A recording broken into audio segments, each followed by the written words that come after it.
Hello សួស្តីអ្នកទាំងអស់គ្នាចូលជាមួយនឹង MNC មកដល់ចប់គិសនៃមកដល់ឆ្ងាយនៅរឿង BL ថ្មី BL ហ្នឹងចាស់តែប៉ុន្តែ admin ទៅយកមកសម្រាយណាដែលសាច់រឿងនិយាយតាក់ទងពីការឆ្លងឆ្នាំរួចហើយក៏បានជួបស្នេហ៍អីចឹងទៅសាច់រឿងគឺមានពីរភាគតែប៉ុន្តែ admin ក៏សម្រេចចូលគ្នាតែម្ដងឲ្យអ្នកទាំងអស់គ្នាទស្សនាអញ្ចឹងកុំឲ្យខាតពេលវេលាយូរតោះចូលមកទស្សនាតាមដានជាមួយនឹង admin តែម្ដងទៅបដាមសាច់រឿងដំបូងយើងក៏បានឃើញ resort មួយកន្លែងដែល resort នេះផងដែរគឺនៅជាប់សមុទ្រតែម្ដងណាទេសភាពស្អាតយកតែមែនតើរួចហើយក៏បានឃើញបរិមម្នាក់ដើរចូលក្នុងកន្លែង resort ហ្នឹងដើម្បីតែកក់បន្ទប់នៅអ៊ីងចឹងទៅដែលម្នាក់នេះផងដែរគឺមានឈ្មោះថាប៉ុននៅក្នុងរឿងហ្នឹងគឺគេមិនបានបញ្ជាក់ប្រាប់ទេប៉ុន្តែ admin ស្រាវជ្រាវមើលដល់ខ្លួនឯងណាគេមានឈ្មោះថាប៉ុននេះគេក៏បានសួរអាស័យចាយតែម្ដងទៅថាគេអាចកក់បន្ទប់ពីរយប់បានអត់នៅកន្លែងហ្នឹងអាស័យចាយពិតជារំភើបមែនតើក៏ព្រោះថាគាត់ហ្នឹងនៅសមមកកន្លែងដែរមកសួរហ្នឹងឲ្យចាំប្លង់តម្រងណាអាស័យចាយក៏បានបញ្យល់ប្រាប់ថានៅទីនេះគឺមានពីរបន្ទប់ប៉ុន្តែបន្ទប់ទឹកហ្នឹងគឺប្រើរួមគ្នាតាមពិតទៅដំបូងឡើយគឺមានអ្នកកក់បន្ទប់ពីរហ្នឹងរួចហើយប៉ុន្តែដោយសារតែម្នាក់ឈឺទៅម្នាក់ទៀតហ្នឹងក៏បានមកហើយម្នាក់ទៀតក៏អត់អីចឹងទ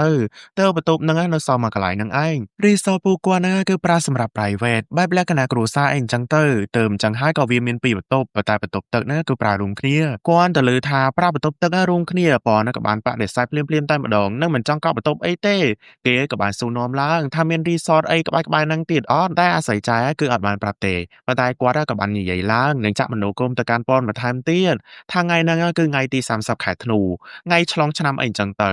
កន្លែងផ្សេងប្រហែលជាពេញអស់ហើយកន្លែង resort គាត់នៅចិត្តសមុទ្រស្រាប់បើចង់ញ៉ាំកាហ្វេអីគឺអាចមកញ៉ាំបានប៉ុន្តែហាងកាហ្វេហ្នឹងគឺបិទនៅពេលយប់អញ្ចឹងកន្លែងហ្នឹងទៅមួលនឹងខ្លាចជារបស់ប៉ុនតែម្នាក់គត់ក៏ព្រោះថានៅទីនេះគឺបែបលក្ខណៈស្ងប់ស្ងាត់ឯកជនអីអញ្ចឹងណាហើយអាស័យចាយណាក៏បានបញ្ជាក់ប្រាប់ម្ដងទៀតថាថ្ងៃស្អែកហ្នឹងគឺជាថ្ងៃទី30ខែធ្នូអញ្ចឹងប្រហែលជាកន្លែងផ្សេងពេញអស់ទៅដឹងលឺអញ្ចឹងហើយប៉ុនហ្នឹងក៏បានអរគុណដល់អាស័យចាយផងដែរប៉ុន្តែគេមិនចង់កក់នៅទីនេះទេពេលហ្នឹងប៉ុនបំរុងតដៃចាញ់ប៉ុន្តែអាស័យចាយណាក៏បានចាប់ឃាត់និងបញ្យល់បន្ថែមទៀតអាស័យចាយក៏បានរៀបរាប់ពីសេវាកម្មនៅទីនេះថាគាត់ពិតជាយកចិត្តទុកដាក់ចំពោះភ្ញៀវពិតមែនបើសិនជាត្រូវការអីគឺអាចប្រាប់គាត់បានមិនថាត្រូវការស្រាបាញ់កំជ្រួចឬក៏ជីកខ្សាច់អីហ្នឹងគឺគាត់បម្រើការបានទាំងអស់ចាយហ្នឹងប្រឹងនិយាយតែម្នាក់ឯងទេប៉ុនហ្នឹងមិនបានតបអីទាំងអស់ប៉ុន្តែចាយហ្នឹងក៏សម្រេចចិត្តថាប៉ុនហ្នឹងគឺកក់បន្ទប់នៅទីនេះត្មងទៅគេមិនទាន់បានយល់ព្រមផងអាស័យចាយហ្នឹងក៏បានយល់ព្រមតែម្នាក់ឯងប៉ុននេះក៏លេងឡង់ដូចជាមិនដឹងរឿងទាន់ហេតុការអីសោះប៉ុន្តែប៉ុនណាក៏មិនដាច់ចិត្តចង់ចាញ់ពីកន្លែងហ្នឹងដែរក៏ព្រោះថាខ្លាចនៅកន្លែងផ្សេងគឺអត់ទំនេរដូចកន្លែងហ្នឹងចឹងទៅយើងទៅរកកន្លែងផ្សេងស្រាប់តែអត់ទំនេរបើសិនជាមកកន្លែងហ្នឹងមកកន្លែងហ្នឹងវិញមានគេកក់បាត់អីប្រកាសជាស្ដាយបាត់ហើយអញ្ចឹងហើយក៏បានយល់ព្រមជាមួយនឹងចាយនៅកន្លែងហ្នឹងតែម្ដងបន្ទាប់ពីបង្ហាញបន្ទប់រួចចាយហ្នឹងក៏បានប្រាប់ទៅថាបន្ទប់នេះមិនមែនជាបន្ទប់របស់ប៉ុនទេ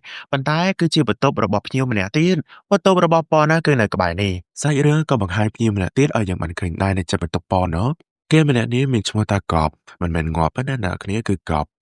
់កំពុងតែនិយាយមិត្តរួមការងារជាមួយនឹងគេក៏ព្រោះថាអ្នកធ្វើការជាមួយនឹងគឺអត់មកជាមួយនឹងគេទេគឺឲ្យគេនឹងមកតែម្នាក់ឯងដូចជាអាស័យចាយនឹងនិយាយមែនតាបន្ទប់នឹងគឺមាន2នាក់ប៉ុន្តែដោយសារតែម្នាក់នឹងឈឺទៅបន្ទប់មួយទៀតនឹងទំនេរអញ្ចឹងទៅមិនបានមកប៉ុន្តែមើលទៅមិត្តរបស់កប់នឹងដូចជាមិនឈឺអីផងកំពុងតែលេងសើចបែបធម្មតានឹងកប់នឹងក៏បានស្ដីបន្ទោសទៅមិត្តរបស់គេថាហេតុអីបានជាមិនមកប្រាប់ឲ្យលឿនជាងនឹងអីអញ្ចឹងណាឲ្យគេនឹងមកតែម្នាក់ឯងមិត្តរបស់គេក៏បានត្អូញត្អែប្រាប់ថាការងារគឺវាបន្ទាន់ខ្លាំងណាស់អញ្ចឹងហើយគេមិនបានទៅទេនឹងប្រាប់ឲ្យកប់នឹងធ្វើតាមម្នាក់ឯងទៅអូយគាត់ណាថតអីស្អាតអីអញ្ចឹងណាផ្ញើឲ្យទៅមេទៅរួចបាត់ហើយគេអានេះនៅធ្វើការងារបញ្ញាតែការងារអីគេកំពុងតែមើលរឿងហ្នឹងនឹងឮសំឡេងនៅក្នុងកុំព្យូទ័រហ្នឹងឮដល់កប់ទៀតទើបកប់នៅក៏បានសួរលំឡើងថាសម្លេងហ្នឹងសម្លេងអីគេឯងកំពុងតែធ្វើការឬកំពុងតែមើលរឿងតែមិត្តរបស់កប់ហ្នឹងគេក៏បានប្រកែកនិងធ្វើសម្ដែងដូចជាគេហ្នឹងកំពុងតែធ្វើការអញ្ចឹងទៅហើយក៏បានប្រាប់កប់ផងដែរថាបើសិនជាមេសួរហ្នឹងថាគេហ្នឹងទៅជាមួយនឹងកប់អីអញ្ចឹងទៅក៏ព្រោះថាបើសិនជាកប់ហ្នឹងទៅធ្វើការតែម្នាក់ឯងហើយគេហ្នឹងមិនបានទៅមេប្រកាសជាដេញចាញ់ហើយនាងក៏ធ្វើសម្លេងបែបគួរឲ្យអាណិតទៅកប់ហ្នឹងក៏បានយល់ព្រមអញ្ចឹងទៅសាច់រឿងក៏កាត់មកដល់ប៉ុននេះវិញនៅក្នុងបន្ទប់ស្រុកក៏ប៉ារបស់គេខលមកហើយយើងក៏បានដឹងបន្ថែមទៀតដែរថាប៉ុនមកហ្នឹងមិនមែនមកសំហាយកាយណាមិនមែនឈប់សម្រាកសម្រាប់ឆ្លងឆ្នាំអីទេគឺឡានរបស់គេហ្នឹងគឺមានបញ្ហាហើយជួសជុលដល់ទៅ2ថ្ងៃឯណោះដោយសារតែរកឡានត្រឡប់ទៅវិញមិនបានទៅគេក៏រករីសតដើម្បីសម្រាកអីចឹងទៅប៉ាក៏បានសួរនាំឡើងដែរថាមិនម៉ាចាំគាត់ឲ្យគេហ្នឹងទៅទទួលប៉ុនទៅចោះប៉ុន្តែប៉ុនហ្នឹងក៏បានបដិសេធ មិនម៉ាណាគេចង់លំហែកាយនៅទីនេះខ្លះអញ្ចឹងទៅហើយប៉ាណាក៏មានលើកទឹកចិត្តបន្ថែមទៀតក៏ព្រោះថាគាត់ណាមិនចង់ឲ្យកូនណាធ្វើការពេកទេមិនចង់ធ្វើការដូចជាគាត់ទេណាមិនម៉ាក៏រកពេលសម្រាប់ខ្លះទៅសាច់រឿងក៏កាត់បង្ហាញនៅពេលដែលគាត់នឹងចេញមកថតរូបឯនេះវិញគេថតរូបគេថតវីដេអូហ្នឹងណាគឺផ្ញើឲ្យមេរបស់គ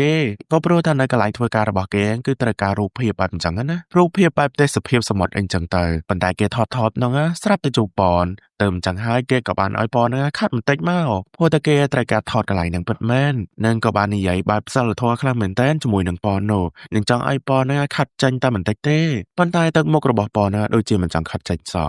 គេមកនេះមករំសាយអារម្មណ៍ប៉ុន្តែក្បែរជាត្រូវរំខានដោយសារពីកប់ទៅវិញប៉ុន្តែមិនសឹងនិយាយស្ដីអីទេប៉ុន្តែកប់និយាយតែម្នាក់ឯងតែម្ដងណាឲ្យខាត់បន្តិចចេះមួយចុះពីរនិយាយពីថាប៉ហ្នឹងមួម៉ៅខ្លាំងមែនតើគ្រាន់តែមើលតែតាមទឹកមុខដូចចង់ធ្លាយមកហើយនេះបោះមកមើលអាស័យចាយណាកំពុងតែដើរគាត់ណាកំពុងតែរកវិធីគិតថាធ្វើម៉េចបានលុយបន្ថែមទៅណោះគាត់ណាកន្លែងទៅឃើញប៉នភ្លាមអាស័យចាយណាក៏មានកំណត់ផ្លែនមិនមកថតរូបប៉នប្រហោះនៅក្នុងផេកទៅអីថតរូបស្អាតអីអញ្ចឹងណាតកាយហ្នឹងប្រកាសជាពេញចិត្តណាស់ហើយបើសិនជាតកាយហ្នឹងពេញចិត្តជាមួយនឹងរូបភាពបែបអញ្ចឹងប្រកាសជាគាត់នឹងឲ្យលុយធៀបអាស័យចាយមិនខានទេគិតអញ្ចឹងរួចអាស័យចាយណាក៏សុំប៉នផ្លែននឹងចង់ឲ្យប៉នហ្នឹងធ្វើជា model ថតរូបឲ្យគេបានអត់ក៏ព្រោះថាអាស័យចាយចង់ថតរូបដើម្បីផុសនៅក្នុងផេកហ្នឹងឯងប៉ុន្តែប៉នហ្នឹងក៏បានបដិសេធទៅអាស័យចាយហ្នឹងក៏បានសម្ដែងឡើងនិងក៏បានសុំទោសដែលមករំខានប៉ុន្តែគាត់ហ្នឹងក៏បានយំយ៉ែឃើញអញ្ចឹងហើយប៉នហ្នឹងមានតែចិត្តណាទៅអញ្ចឹងហើយគេក៏បានយល់ព្រមឲ្យអាស័យចាយធ្វើមិនធ្វើទៅគេក៏បានយល់ព្រមពីសំណើមួយនេះលឺអញ្ចឹងហើយអាស័យចាយក៏ញញឹមខ្ចប់នឹងចាប់ផ្ដើមថតរូបតែម្ដង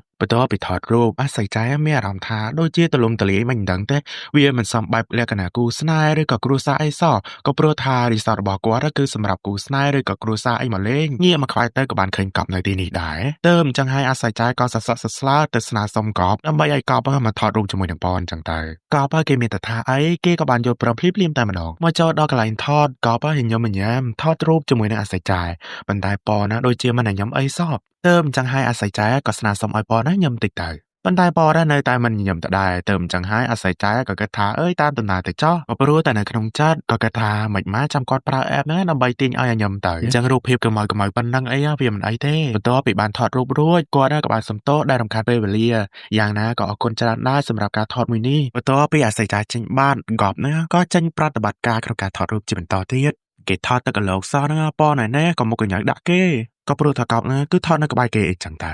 គេហ្នឹងក៏មិនសូវសប្បាយចិត្តអីប្រហែលទេនិយាយពីថាមកកញ្ញៅនោះលុះបន្ទាប់ពីពេលដែលប៉នហ្នឹងត្រឡប់ចុះបន្ទប់គេវិញគេក៏ធ្វើភ្លេចកូនសោដល់ពេលអញ្ចឹងហើយគេក៏ត្រូវការតាក់ទងជាមួយនឹងអាស័យចាយម្ដងទៀតអាស័យចាយមកក៏បានសុំទោសនឹងលោកជកងប្រាប់ថាគាត់ក៏ធ្វើបាត់ជាមួយនឹងអាសាសកួរនឹងដែរដល់កតម្រងហ្នឹងអាស័យចាយទៅអាស័យចាយក៏បានរើសរើពិធីដើម្បីជួយប៉នមិនមកឲ្យប៉នហ្នឹងតែគេនៅខាងក្រៅក៏បានដែរនិយាយចឹងហើយក៏នៅឃើញថាឲ្យភ្ញៀវលើតែគេខាងក្រៅបានយ៉ាងម៉េចទៅអញ្ចឹងហើយគាត់ក៏បានផ្ដោតកំណត់មិនមកតែគេជាមួយនឹងកប់ទៅដែលគ្មានជំរឿប៉នហ្នឹងក៏ត្រូវគេជាមួយនឹងបន្ទប់កប់ទៅហើយកប់ឯនេះក្នុងនាមជាម្ចាស់បន្ទប់ក៏មិនកំណាញ់អីដែរទឹកមកញញឹមស្រស់ស្រាយតែម្ដងណាលុះបន្ទាប់ពីកប់ចេញមកពីបន្ទប់ទឹកហើយគេក៏បានឃើញប៉នហ្នឹងដល់អាយក៏ព្រោះតាប៉នហ្នឹងបំរុងចុះបន្ទប់ទឹកដែរបន្ទាប់ពីឃើញអញ្ចឹងហើយកប់ហ្នឹងនិយាយពីថាសុសែតមកចុចមើលក៏ព្រោះថាគេពេញចិត្តជាមួយនឹងរឿងបែបអញ្ចឹងមែនតើឃើញហើយក៏ស្រស់ស្អាតអីអញ្ចឹងណាប៉នមិនបាននិយាយស្ដីអីទេគេក៏បានលាដៃហើយកោបឯណែបែរជាយកដៃរបស់គេហ្នឹ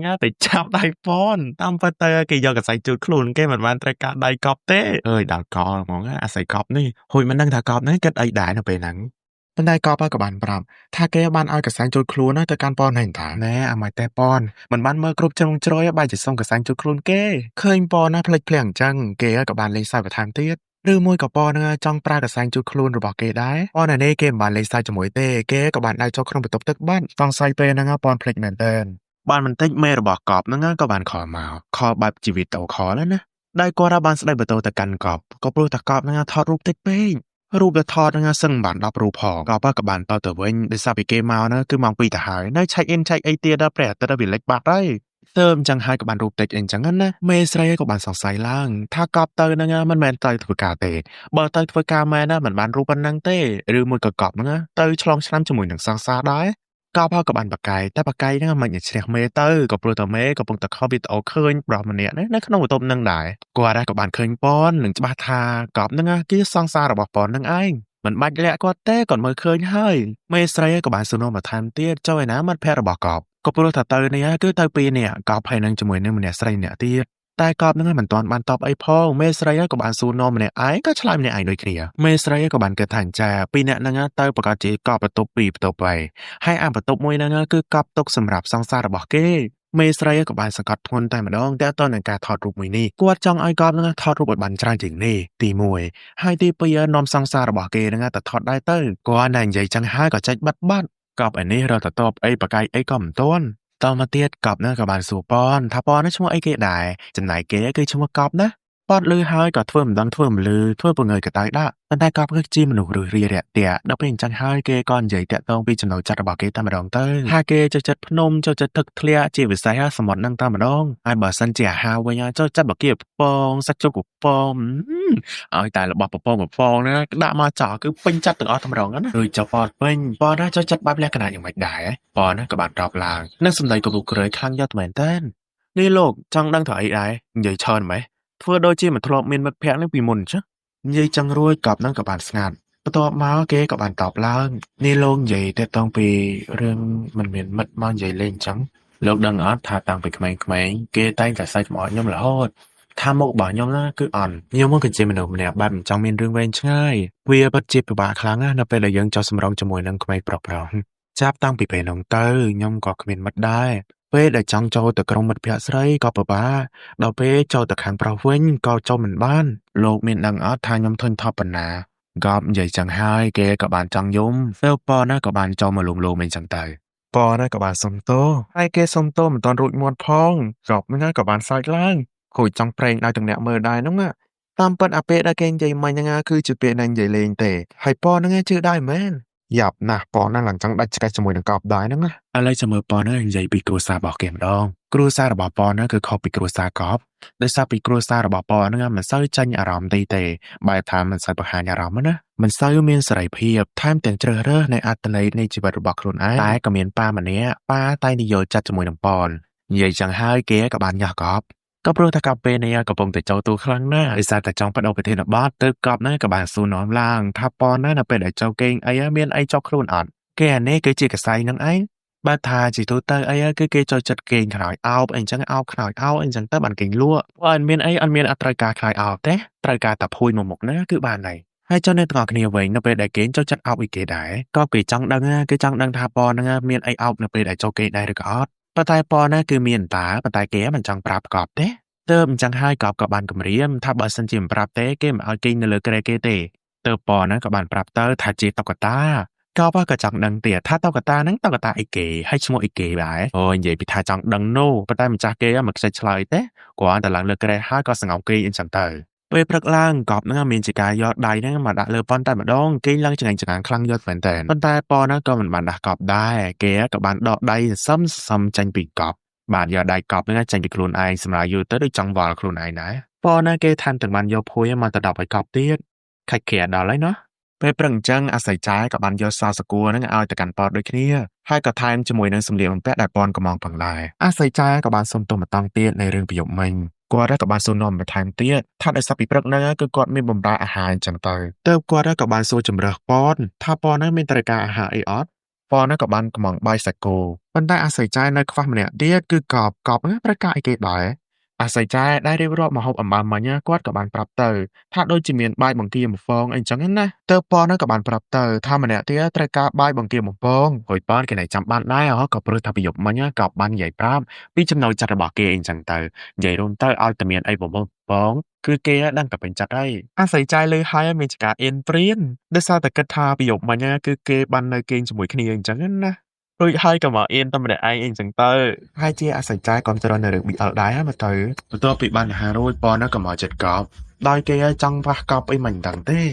ប៉ុន្តែក៏បានកាត់ចង្វាក់ដោយសារពីកប់ហ្នឹងត្រូវបានភ្ញាក់ពីការគេងហើយគេក៏បានភ្ញាក់ផ្អើលដែរថាប៉នហ្នឹងងើបលឿនណាស់ប៉ុន្តែប៉នហ្នឹងមិនបានតអ្វីទេបន្ទាប់ពីបានមើលទេសភាពបន្តិចមកគេក៏បានកន្លែងឃើញបាយដោយនៅតុបាយគឺមានបាយបង្គាបំពងដែលគេចូលចិត្តនោះអីឃើញភ្លាមក៏ស្វាទៅផ្លែនអានទាំងបានយកច្រឡំមកតង់ទៀតដែរដោយសារពីគេគិតថាប៉នហ្នឹងខំព្យាយាមទិញឲ្យគេអញ្ចឹងទៅតាមពិតគឺជាអាហាររបស់រីសតហ្នឹងសោះគេយកច្រឡំប៉ុណ្្នឹងហើយប៉នហ្នឹងក៏មិនបានបកស្រាយអ្វីទៀតនឹងទុកឲ្យកប់ហ្នឹងយកច្រឡំថាគេទិញមកដើម្បីប្រកបអីចឹងទៅសំខាន់ពេលហ្នឹងគឺកប់បានអស់គុណប៉នទៀតហើយប៉នគ្មានបានធ្វើអីសោះហ្នឹងគេគាត់តែកំងតែប៉ុណ្្នឹងឯងប៉ុន្តែគេមិនបានទៅទិញឲ្យកប់នោះទេ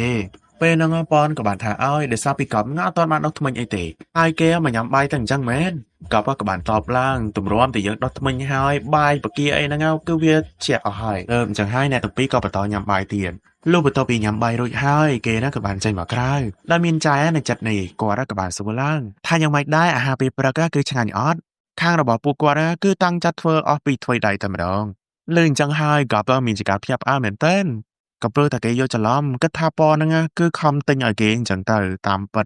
គឺខាងអាស័យចាយហ្នឹងបំរើភ្ញៀវសោះលឺអញ្ចឹងហើយប៉ហ្នឹងក៏បានតទៅវិញអួយពីណាគេហ្នឹងហ៊ាននិយាយបើឃើញកប់ហ្នឹងគឺឆ្ងាញ់សឹងអីទៅហើយចិត្តកំពុងតែរីករាយស្រាប់បើសិនជាគេនិយាយអញ្ចឹងប្រហែលជាអន់ចិត្តអន់ថ្លើមអីអញ្ចឹងទៅអញ្ចឹងហើយប៉ហ្នឹងក៏កុហកបន្តទៅមកទៀតកប់ហ្នឹងក៏បានសួរប៉នថាប៉ហ្នឹងមានគម្រោងធ្វើអីអត់ឯហ្នឹងប៉ហ្នឹងក៏បានតបឡើងថាគេគ្មានទេទៅកប់ហ្នឹងក៏បានបបួលប៉នមិនមកទៅជាមួយគេត្មងទៅប៉នក៏បានបដិសេធនឹងមិនចង់ទៅជាមួយនឹងកប់ទេប៉ុន្តែកប់ក៏បាននិយាយឡើងដោយគេខំឲ្យប៉នមកគេងបន្ទប់គេមិនមកតបស្នងគេវិញទៅអីអត់ជំរឿគឺប៉នមានតែតាមកប់នឹងឯងហើយកប់ហ្នឹងនាំប៉នមកទីនេះគឺដើម្បីឲ្យប៉នហ្នឹងមកថតរូបឲ្យគេក៏ព្រោះតែគេត្រូវការអ្នកថតរូបមកដល់ត្រង់កន្លែងនេះថតបានជាប្រហែលប៉ុស្តិ៍ដែរប៉ុន្តែនៅពេលដែលគេហ្នឹងដាក់កៅអីមកអង្គុយកៅអីហ្នឹងគឺខ្ពស់ខ្លាំងមែនតើទៅកប់ហ្នឹងគឺអង្គុយមិនខាតទេទៅគេក៏ចង់ឲ្យប៉នមកអង្គុយថតម្ដងណាដោយសារពីប៉នហ្នឹងខ្ពស់ជាងគេប៉នហ្នឹងក៏បានបដិសេធនិងបានប្រាប់ថាគេចង់ថតរូបឲ្យកប់ជាងប៉ុន្តែកប់នៅតែព្យាយាមទទូចឡើងទៅចឹងហើយប៉នហ្នឹងក៏អាចចាត់ឲ្យកប់ហ្នឹងថតរូបគេតែម្ដងនិយាយពីថាអង្គុយហ្នឹងអង្គុយមែនអង្គុយដូចដុំថ្មតម្រងណាកប់ឃើញហើយក៏ទៅចាត់ក៏ព្រោះថាចង់ឲ្យប៉នហ្នឹងញ៉ាំតិចទៅប៉ុន្តែប៉នហ្នឹងក៏បានប្រកែកឡើងថាគេមិនចេះញ៉ាំទេបែរអងហើយមនុស្សអីអត់ចេះញ៉ាំនេះទៅកប់ហ្នឹងក៏សម្រេចចិត្តថាជួយប៉នហ្នឹងដើម្បីឲ្យធ្វើប៉នហ្នឹងញ៉ាំតែម្ដងគេក៏បានចាប់ទាញថាឲ្យញ៉ាំចាញ៉ាំចឹងញ៉ាំឲ្យជាប់ណាចង់គេថតរូបសិនអើយយ៉ាប់ណាស់ប៉ននេះនិយាយពីថាដុំថ្មយកទៅគ្នាតែម្ដងណាថតចោះថតឡើងកប់ណាក៏មានសំណើទៅមួយថាគេណាចង់ថតរូបជាមួយនឹងប៉នឲ្យបានម្ដងឯណាប៉ុន្តែប៉នណាដូចជាមិនយល់ទេថាថតមិនបើសិនជាថតពីរនាក់ធ្វើមិនទៅត្រង់ឈុតកន្លែងហ្នឹងអត់មានគេថាអញ្ចាបើសិនជាអ្នកទាំងពីរហ្នឹងថតកាមេរ៉ាមុខគឺវាស្រួលជាងគឺវាចាប់បានទាំងផ្ទៃមុខអីអញ្ចឹងណាតែកប់ឯនេះបើជាថតដៃវិញគេខ្លាំងមែនតើគឺគេចាប់ដៃហ្នឹងដើម្បីថតរួចប្រោតដុំថ្មហ្នឹងចេះសម្លឹងមើលកូនស្រីរហូតហើយមិនចាប់អារម្មណ៍កូនគេរួចស្នេហាជាមួយនឹងបរិះដុំថ្មហ្នឹងដូចជាលឿនដល់ហើយតែពីរថ្ងៃហ្នឹងគេចាប់អារម្មណ៍គេបាត់ចូលមកដល់ពេលល្ងាចកប់ហ្នឹងក៏បានអរគុណដល់ប៉នផងដែរដែលប៉នហ្នឹងមកថតរូបឲ្យគេអញ្ចឹងទៅហើយសម្រាប់ថ្ងៃនេះគឺគេថតរូបបានស្អាតយកតែមែនតើអញ្ចឹងមិនម៉ែចាំគេប៉ាយសម្រាប់ញ៉ាំអីណាញ៉ាំនំញ៉ាំស្រែអញ្ចឹងទៅបន្តិចទៀតអាស័យចាយប្រកាសជាមកហើយម្ដាយហើយគាត់តែអាស័យចាយមកពីអ្នកហ្នឹងប្រឹកភ្ញាក់ឲ្យព្រឺតព្រោះតែអាស័យចាយតែខ្លួនឡើងចម្លែកខ្លាំងយកតែមែនតើណាអាស័យចាយមកនេះក៏បានយកស្រាយកនំហ្នឹងឲ្យមកពួកគេទៅពីនេះមិននៅចង់ប្រកួតគ្នាមិនម៉ាប៉ាយដើម្បីផឹកស្រាទៅអីពីណាគេចាញ់ហ្នឹងត្រូវផឹកហើយប៉នហ្នឹងគេមានតែចៅអីដឹងតែយកព្រមហើយប៉ុន្តែប៉នប៉ាយហ្នឹងគឺប៉ាយចាញ់កប់រហូតទៅអញ្ចឹងហើយកប់គឺគ្មានបានមកពេងទេនិយាយពីថាប៉នហ្នឹងលើកអកតតាគេហ្នឹងទុនតូតែម្ដងហើយអ្នកស្វឹងគឺស្វឹងតប៉នទេប៉ុន្តែកប់នេះគឺមិនបានស្វឹងទេទៅគេក៏ចេះនាំប៉នហ្នឹងនិយាយលេងទៅដោយប៉នហ្នឹងក៏បានរៀបរាប់ប្រាប់និងដឹងតាំងពីដើមរឿងណាស់មកហើយក៏ព្រោះថាប៉នហ្នឹងមកនេះមិនមែនមកដល់លេងអីទេគឺគេមកធ្វើការហើយមានបញ្ហាឡានណាតតែជួស2ថ្ងៃបានរួចរាល់ទៅអញ្ចឹងហើយគេក៏សម្រេចចិត្តថាស្នាក់នៅទីនេះមករយៈសិនមើលទៅប៉នហ្នឹងដូចជាស្វឹងដូចជានិយាយបានណាបែបថានិយាយច្រើនអីអញ្ចឹងខុសពីធម្មតាកប់អានេះក៏សួរចាក់ឬចាក់គល់បន្ថែមទៀតហើយប៉នហ្នឹងមានសង្សារអីដែរអត់អីចាមិនហ្នឹងមិនក៏សួរគេអញ្ចឹងគេក៏បាននិយាយឡើងថាគេធ្លាប់មានតែសង្សារហ្នឹងមកជាងទៀតក៏បានសួរបន្តហើយចុះថែបមនុស្សដែរប៉នស្រឡាញ់អត់ប៉នស្រឡាញ់បែបយ៉ាងម៉េចដែរប៉នណាក៏បានរៀបរាប់ទាំងស្វឹងថាមនុស្សដែលគេពេញចិត្តគឺនៅពេលដែលគេនៅជាមួយនឹងគ្នាហ្នឹងគឺគេសប្បាយចិត្តពេលភ្ញាក់ពីគេងអីក៏ឃើញគេនៅក្បែរខ្លួនពេលដែលងើបអីគឺចង់ឃើញគេជាមនុស្សដំបងតែម្ដងណាហើយទទួលស្គាល់ជាអ្វីដែលខ្លួនគេមានគេជាមនុស្សម្នាក់ដែលពូកែញឹមដូចជាម្នាក់នេះអញ្ចឹងហើយប៉ុនចង្អោហ្នឹងគឺចោលទៅកាន់កបអូយហើយចាប់អារម្មណ៍ជាមួយនឹងគេមែនលេងចឹងហើយកបក៏បានគាំងបន្តិចដែរក៏បានលួចឲ្យញ៉ាំតិចលោកបន្ទាប់ពីសម្រួលអារម្មណ៍រួចហើយគេក៏បានសួរនាំបន្ថែមទៀតឮថាមានសង្សារហើយសង្សារហ្នឹងមានប្រហែលអ្នកប៉ននៅមិនទាន់ឆ្លើយផងកំជ្រួចនៅទីនោះក៏បានបាញ់បញ្ជាក់ថាពេលនេះគឺបានឆ្លងឆ្នាំចូលឆ្នាំថ្មីហើយទៅអញ្ចឹងហើយកបបបហ្នឹងឲ្យទៅលេងជាមួយនឹងគ្នាបន្តិចទៀតទៅលេងអីគេក៏មិនដឹងណាអ្នកទាំងអស់គ្នាអត់មានអត់ដែរលេងដល់ពេលអញ្ចឹងអត់ដឹងថាកូននិយាយមិន និយាយពីថាទឹកមុខស្រស់ស្រាយញែកព្រឹកបន្ទាប់កប់ណាក៏ងើបលឿនជាងប៉នរួចគេក៏មកថតទេសភាពអីចឹងទៀតហើយប៉នបន្ទាប់ពីងើបរួចគេក៏មករកកប់នៅមកសួរឡើងថាมันប្របួលគេមកថតរូបទៀតទេអូកប់ក៏បានប្រាប់ទៅថាដោយសារពីប៉នណាស្វឹងខ្លាំងពេកពីយប់មិញដល់ពេលអញ្ចឹងហើយក៏ចង់ឲ្យសម្រាប់រួចហើយកប់មកក៏បានមកញ៉ោះអីចឹងទៅដោយសារតាពីយប់មិញហ្នឹងគឺប៉នស្រឡាញ់តុក្កតារបស់គេខ្លាំងណាស់តុក្កតាហ្នឹងចង់សម្ដៅទៅលើថាតុក្កតានៅពេលដែលមុននឹងចូលគេត្រូវអោបធ្វើអីអីចឹងទៅអញ្ចឹងយើងសម័យកាលពីយប់មិញមើលបន្តិចទៅណោះថាមានរឿងអីកាត់ឡើងខ្លះពេលហ្នឹងប៉នស្វឹងដល់ពេលអញ្ចឹងហើយកប់ក៏មកគ្រាឲ្យចូលបន្ទប់ចឹងទៅរួចហើយប៉នក៏ច្រឡំកប់ហ្នឹងគឺជាតុក្កតារបស់គេទៅអញ្ចឹងហើយគេមានជាការអោបហើយក៏ថើបទៀតកប់រកប្រាស់ហ្នឹងក៏ប្រាស់អញ្ចឹងដែរដោយសារពីប៉នហ្នឹងអោបរត់គេខ្លាំងជាប់ហើយមិនមែនតែថើបម្ដងណាថើបឡើងពី3ដងអូយអត់មានមើលកន្លែងហ្នឹងហើយមានជាការរឹងខ្លួនជាខ្លាំងហើយរឿងពីយប់មិញគឺកប់ហ្នឹងមិនបានប្រាប់ប៉នទេកប់មកក៏បាននិយាយថារឿងដឹងមិនឆ្លាញ់ហ្នឹងគឺមិនបាច់និយាយទេប៉ុន្តែទីទៀតគឺប៉នបានទៅអោបតុក្កតាដែលប៉នហ្នឹងឆ្លាញ់ហើយផុតពីនេះទៅកប់ហ្នឹងក៏បន្តថតរូបប៉ុន្តែប៉ននៅចិត្តមើលកប់ហ្នឹងតែស្នាមញញឹមហើយលេងដប់ថ្មដូចកាលមុនទៀតហើយអូសកប៉នណាក៏បាននិយាយឡើងនៅខិតមកចិត្តកប់ដោយគេក៏បានអរគុណនៅពេលដែលកប់ខ្លាចជាមនុស្សដែលធ្វើឲ្យចុងឆ្នាំរបស់គេមានក្តីសុខខ្លាំងកប់ហ្នឹងក៏បានអរគុណដែរដែលមកជួយការងាររបស់គេហើយថែមទាំងជាមិត្តរបស់គេនៅថ្ងៃឆងឆ្នាំទៀតបាទមាននិយាយយូរទៅដូចចង់កលាស់អណ្ដាតអត់ត្រូវបន្តមកទៀតកប់ក៏បាននិយាយឡើងថាថ្ងៃដែលចូលឆ្នាំអញ្ចឹងគឺយើងអាចបួងសួងអ្វីមួយក៏បានដែរចុះប៉នចង់បងសួងអីដែរប៉នណាក៏បានតបឡើងតែស្នាមញញឹមហើយនឹងសម្ដីទន់ភ្លន់យកតែមែនតែនគេក៏សុំឲ្យពេលវេលាត្រង់នេះបញ្ចប់បានអត់ឲ្យបានយូរអីអញ្ចឹងទៅសង្ស័យតែគេចង់មាន moment ជាមួយនឹងគ្នាឲ្យបានយូរជាពិសេសនៅជាមួយនឹងកប់តែដឹងលើពាក្យសម្ដីដែលគេចង់បញ្ញើយើងអញ្ចឹងហើយមកខាងទៀតមានជាការញញឹមខ្ជិបហើយចង់បញ្ចប់នៅសាច់រឿងកប់ហ្នឹងក៏បាននិយាយឡើងតាមពិតទៅគេមានទីកន្លែងច្រើនណាស់ដែលត្រូវទៅជាពិសេសអាថតរូបបែបអញ្ចឹងហ៎ហើយចុះប៉នចង់ទៅជាមួយគេដែរឬក៏អត់យើងក៏នៅបានលឺកប់ហ្នឹងយើងចឹងទេប៉ុន្តែគេក៏មិនបានតបអ្វីដែរមកខាងទៀតដូចជាមិនបានលឺតបប៉ុន្តែប្រហែលជាអ្នកទាំងអស់គ្នាអាចទាយដឹងទៅដឹងថាគេនឹងតបអ្វីសាច់រឿងក៏ចាប់ត្រឹមហ្នឹងហើយអ្នកទាំងអស់គ្នាអរគុណសម្រាប់ការទស្សនាតាំងពីដើមរហូតដល់ចប់ហើយសម្រាប់សាច់រឿងដែល admin ត្រូវសម្រាយជាបន្តទៀតគឺមានឈ្មោះថា Boy in Love ដែលមានអ្នកឲ្យ admin សម្រាយណាអញ្ចឹងហើយ admin ក៏លើកយករឿងហ្នឹងមកសម្រាយតែម្ដងដែលសាច់រឿងមួយណាគឺនិយាយតែតងពីសាសាឡាក្មេងថ្មីថ្នាក់ទី12មានស្នេហាហ្នឹងមិនមែនស្នេហាតែមួយតែគឺស្នេហាបែបចម្រុះពណ៌តែម្ដងណាដោយសារពីនៅក្នុងរឿងហ្នឹងគឺមានដល់ចំនួន4គូនៅក្នុងរឿងនេះផងដែរគឺលាយជាមួយនឹង drama តែ drama ហ្នឹងបែបតិចតួចអញ្ចឹងប្រហែលជាសប្បាយបែប romantic ច្រើនហើយហើយរឿងនេះផងដែរគឺមានរយៈពេលច្រើនភាគខ្លាំងណាស់ទើបទម្រាំតែចេញចប់ហើយសំខាន់ណាស់មិនទាន់ចេញចប់ទៀតបើសិនជា admin ផុសហ្នឹងគឺមិនទាន់ចេញចប់ទេចំពោះសាច់រឿងមួយនេះចាហើយ admin ត្រូវការរយៈពេលក្នុងការសម្រាយក៏ដូចជាបើសិនជាអ្នកទាំងអស់គ្នាចង់តាមដានឲ្យទាន់ជាមួយនឹងវីដេអូថ្មីៗកុំភ្លេចចុច like ចុច subscribe និងដាក់រូបកណ្ដឹងឲ្យ admin ម្នាក់មួយផងណោះនៅពេលដែល admin ផុសអីគឺអាចនឹងលោតឲ្យអ្នកទាំងអស់គ្នាលឿនជាទីបំផុតតែម្ដងអញ្ចឹងចាំជួបគ្នានៅវីដេអូបន្ទាប់សวัสดีนะครับ